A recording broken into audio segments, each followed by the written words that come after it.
SP-39A, a tribute to Sadat, October 10th, 1981, Ambassador Television Production, Media Services for the Worldwide Church of God, copyright 1981.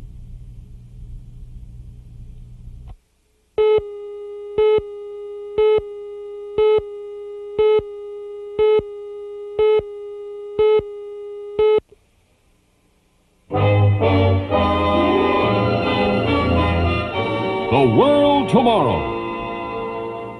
The Worldwide Church of God presents The World Tomorrow with Herbert W. Armstrong.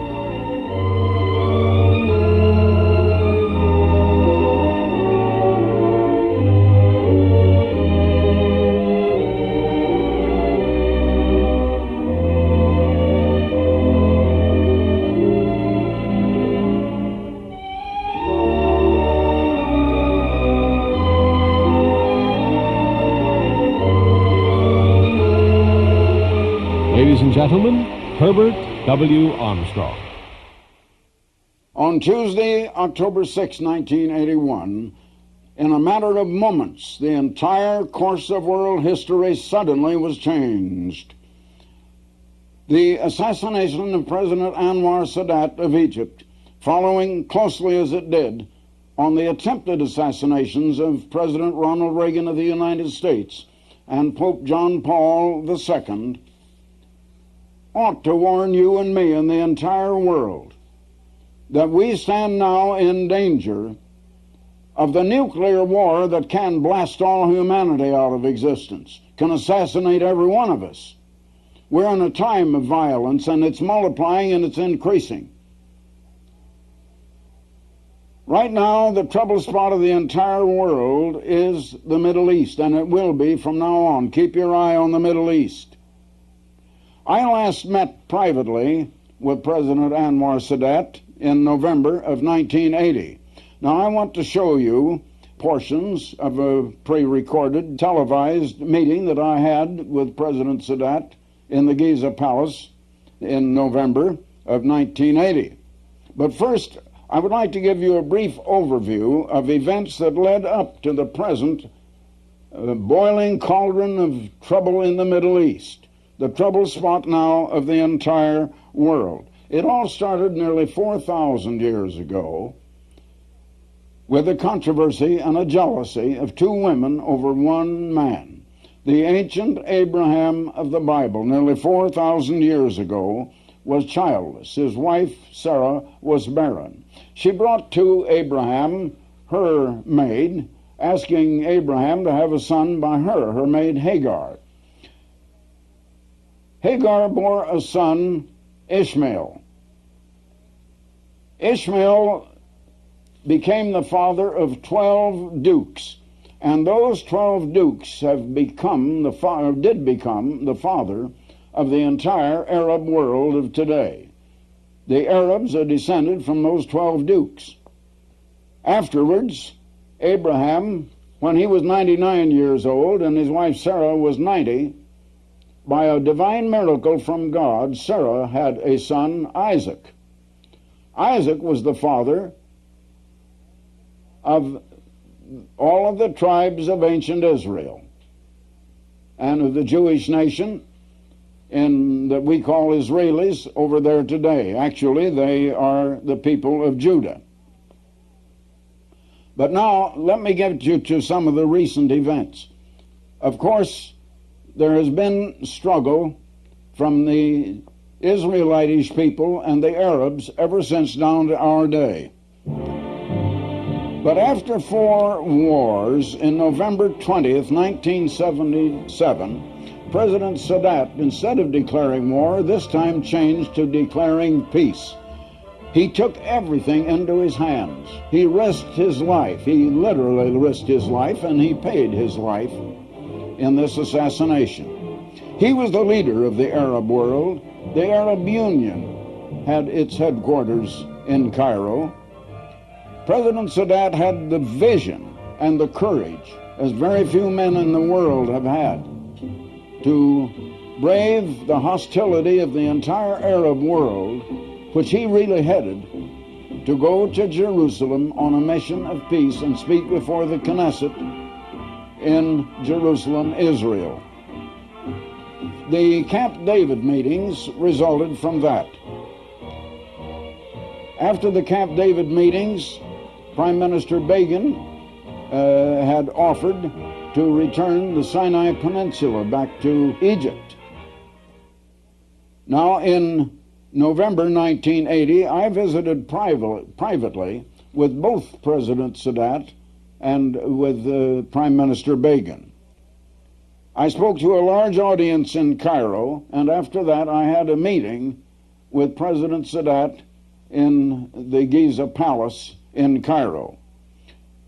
And now, from a pre-recorded program, I want to give you portions of that meeting and also of my private meeting with President Sadat. Cairo, a city in a land of contrasts, steeped in tradition, yet longing for progress, tied to the past, but looking to the future. It is ironic that Egypt, the land of the pyramids, physical symbols of permanence, is a land faced with an indefinite future due to the ever-present possibility that war could break out with its Israeli neighbors. Aware of the uneasiness here, of the pervading tension, Herbert W. Armstrong, speaking to some 300 government officials and educators at the Nile Hilton, acknowledged the dangers facing humanity.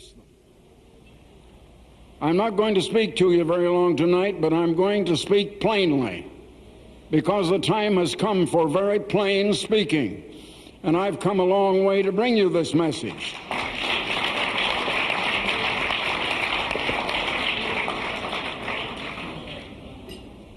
And today we stand, if you pardon my giving you the bad news first, we stand on the very brink of human extinction. Conditions in the world are constantly growing worse, and the weapons now exist of mass destruction that can annihilate all human life from this planet. Now, in all human history, they have never invented a new weapon of mass destruction that has not been used. There is a cause for every effect, and we're in a very bad effect today. And in this world, we've been accustomed to treating with effects and ignoring the causes. And you can never get rid of an effect until you cure the cause. And it's time we learn why. What brought us to this kind of position in the world? Knowledge doubled in the decade of the 60s, but also world's troubles doubled. Troubles that man has been unable to solve or to cure. In the 70s, knowledge doubled again. But again, our troubles doubled. Now, the increased knowledge didn't cause the increased trouble. But on the other hand, the increased knowledge did not solve our troubles. And we still have our troubles. Such things as peace, which we don't have. We work for peace. We fight for peace. Yes, and there are wars constantly going on. There's one in the Middle East right now.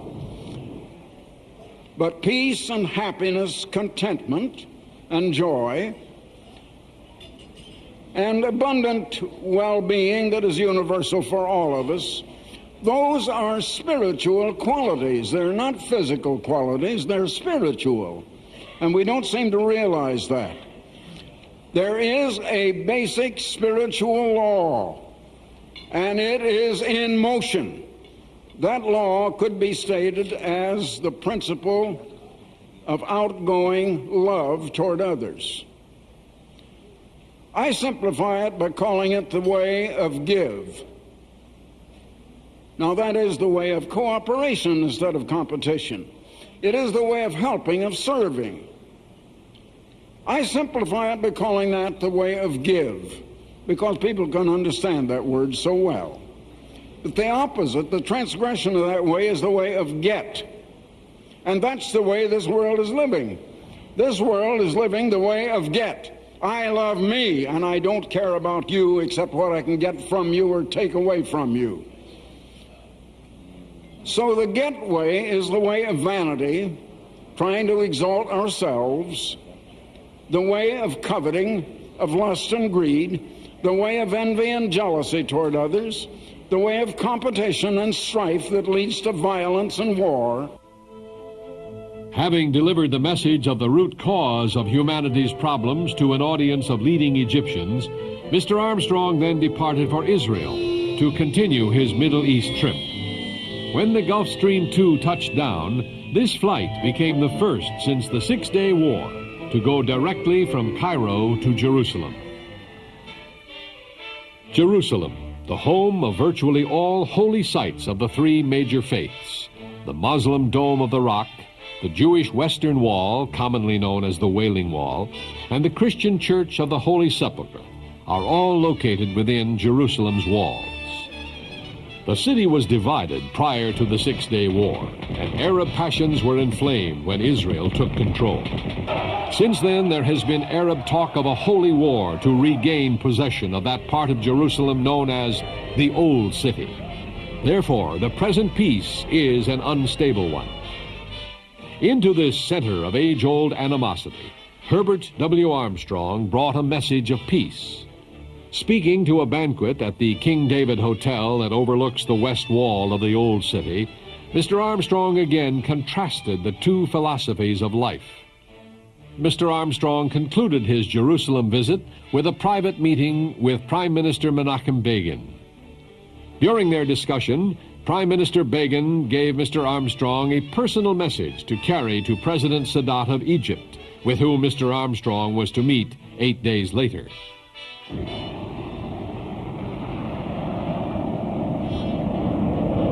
The meeting began with a rather frank appraisal of President Sadat's unprecedented approach to peace.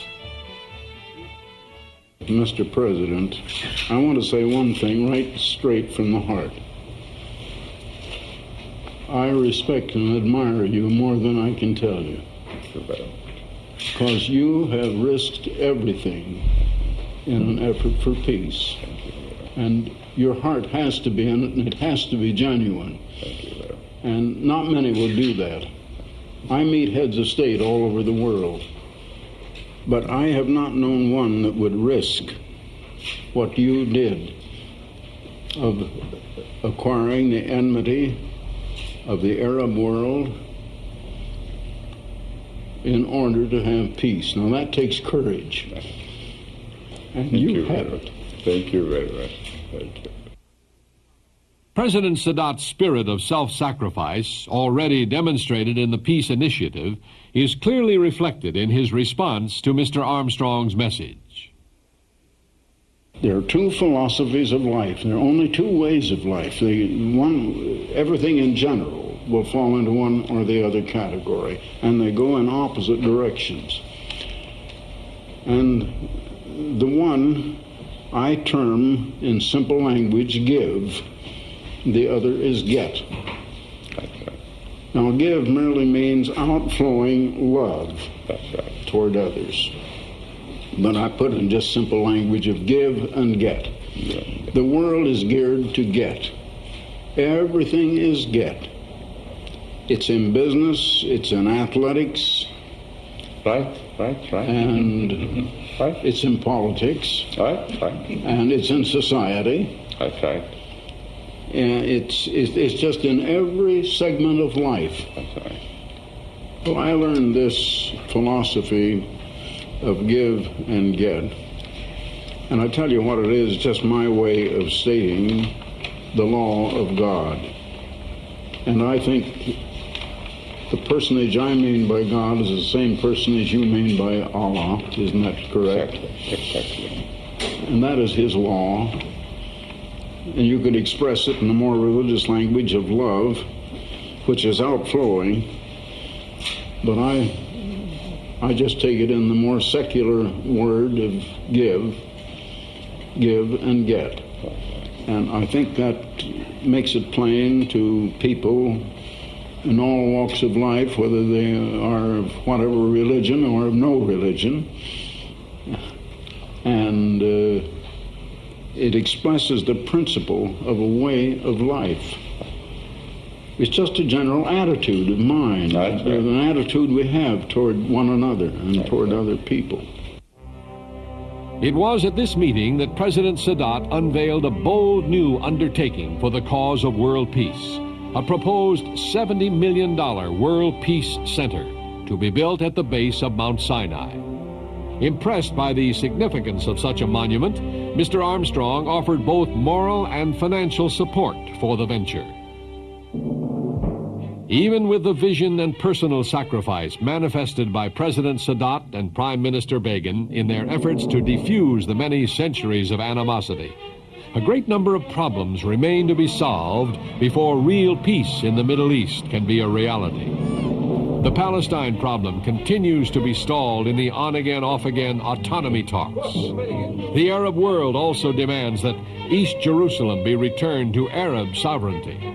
The Jewish reply, never. What about the continuing brushfire wars among the Arab nations themselves, such as the Iraq-Iran conflict? Could they not erupt into a major conflagration? And now, the superpowers of Russia and the United States are looking over their shoulders as Europe makes overtures to the Middle East. Is the situation about to be more strongly complicated by a third power play? Quite possibly. Europe obtains about 80% of her oil from the Middle East. 80%. Will she stand idly by if, for some reason, the lifeblood of her economy is about to be cut off? What about Russia? Will she cool her heels in Afghanistan while European influence in the Sinai continues to develop? Will the peoples of this troubled part of the world finally live at peace with one another? Or will their centuries-old animosity ultimately engulf the rest of the world in the flames of war? Geographically, politically, and theologically, the Middle East will continue as a focal point of world events. Indeed, world peace hinges on a tranquil Middle East. Unless the world learns the lessons of the past, we face the most cataclysmic events of history.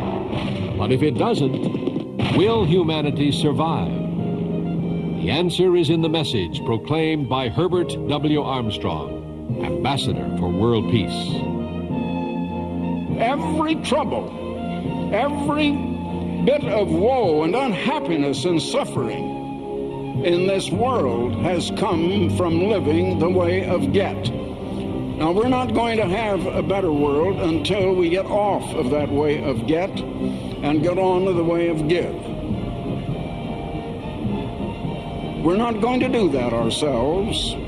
Human nature is a little too strong. It isn't going to let us. It's going to have to be done to us. And then that all-powerful, unseen, strong hand from someplace is going to intervene in this world's affairs and is going to save humanity from itself. What you have just seen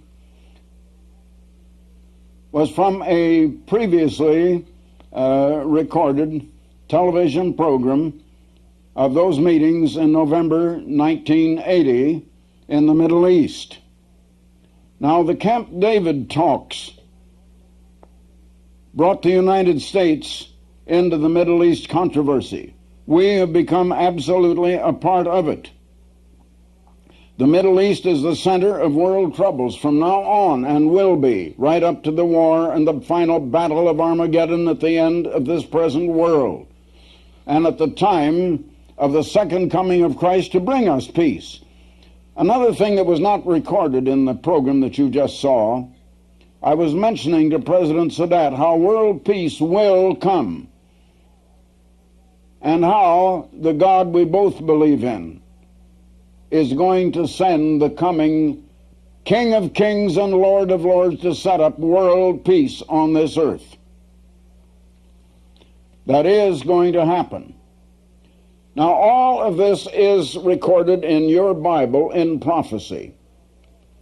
The number one seller among all books in the world today is the Bible. More people have Bibles than any other book, but it is the book that nobody understands. And very few read it. Almost nobody seems to understand it. About 1/3 of the Bible is devoted to prophecy. And about 90% of all of that prophecy is centered on events right now and from now on, and much of it that will happen in the Middle East. You can't understand that unless you know the keys that unlock prophecy to understanding. Now, those keys have been lost. The world has not had them, and that's why, while many speak on Bible prophecy, many radio evangelists or television evangelists, for example, speak on prophecy. But it is not understood because they do not have the keys that would unlock those prophecies to our understanding. Now, I have a special booklet, or a book. It's not a booklet. It's a book of 198 pages, as a matter of fact, a very attractive book. And I'd like to offer it to you gratis. There is no charge. And there will be no request for money. And that is, you have to admit, a most unusual thing, and I don't think you'll hear that on any other program. The United States and the British people in prophecy. It also includes a great deal about the nations of the Middle East and how this whole thing started and what has led up to it, and so that you can really understand the Bible prophecies of what is happening now, what is going to happen. About 10% of all prophecy, or I should say 90% of all prophecy, is relating to the present and the immediate future, nearly all of it in the immediate future. As a matter of fact, very little of it has already been fulfilled. The time is now to come to understand Bible prophecy. I would like to send you this book. It's in full color, full illustrated, 198 pages. It's a full book.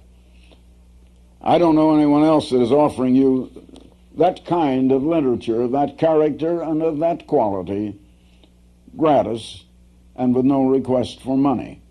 We do not beg for money over the air. I hope you have noticed that on this particular program.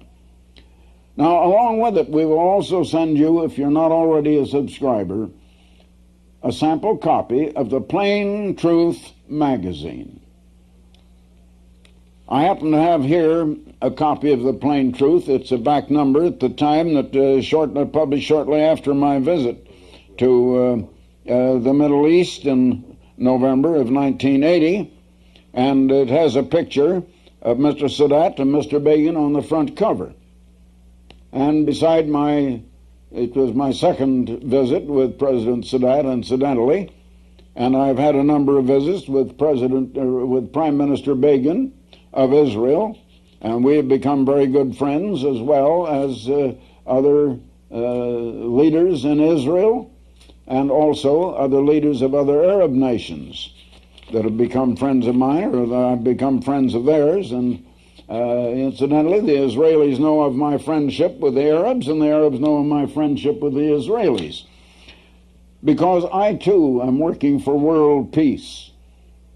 Now, Anwar Sadat laid down his life, actually, for world peace.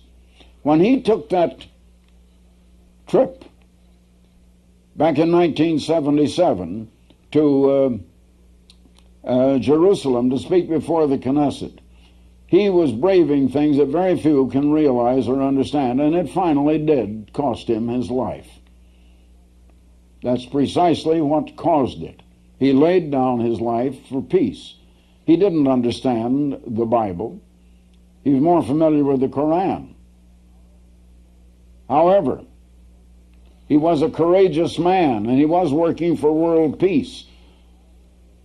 Now, I have known leaders of the world all over this world, kings, prime ministers, presidents of nations, even the two emperors, one of whom is now dead. The only two that we've had in the world of emperors in our time. And I find that they have problems that they are utterly unable to solve.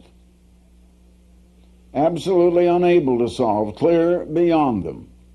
It is going to take that unseen strong hand from some place to intervene in world affairs and to come down and to save us from ourselves, and that is going to happen.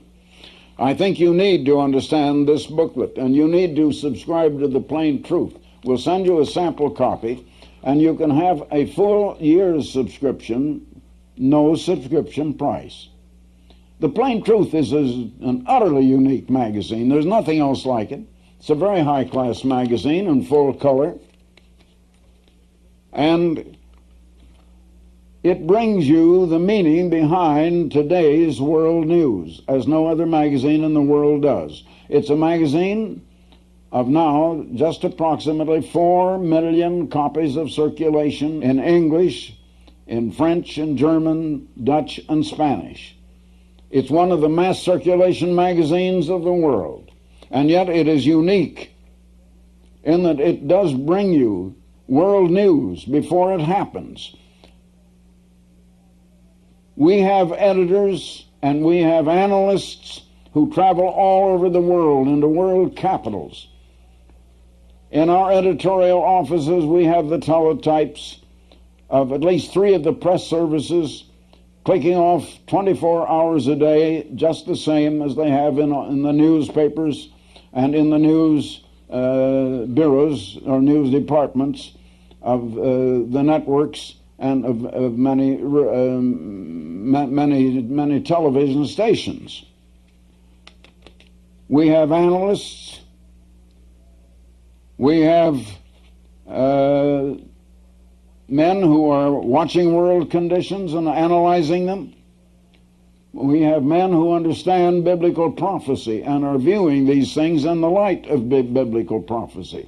There's no magazine like The Plain Truth. I want to send you a sample copy if you're not already a subscriber.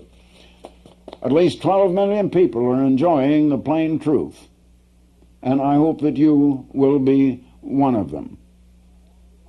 Now, all you do for this special booklet, The United States and Britain in Prophecy, and for your sample copy of the Plain Truth magazine, you just send your request to me, Herbert W. Armstrong, Pasadena, California, 91123. Now that's Herbert W. Armstrong, Pasadena, California, 91123. Or you may go to the telephone and call right now. That's much quicker, much handier. And you have a toll-free call. You dial 800-423-4444. Now that's 800-423-4444. And if the lines are busy, please call again, because many calls are coming in. Now in California, Alaska, or Hawaii, you call collect. Area code 213-577-5225. That's area code 213-577-5225. So, until next time, this is Herbert W. Armstrong. Goodbye, friends. For the free literature offered on this program, write Herbert W. Armstrong, Pasadena, California, 91123. In Canada, Box 44, Vancouver, BC. Or in the continental United States, you may call this toll-free number, 800-423-4444. In California, Alaska, and Hawaii, call collect 213-577-5225. If the lines are busy, please try again. The preceding program and all literature were produced by the Worldwide Church of God.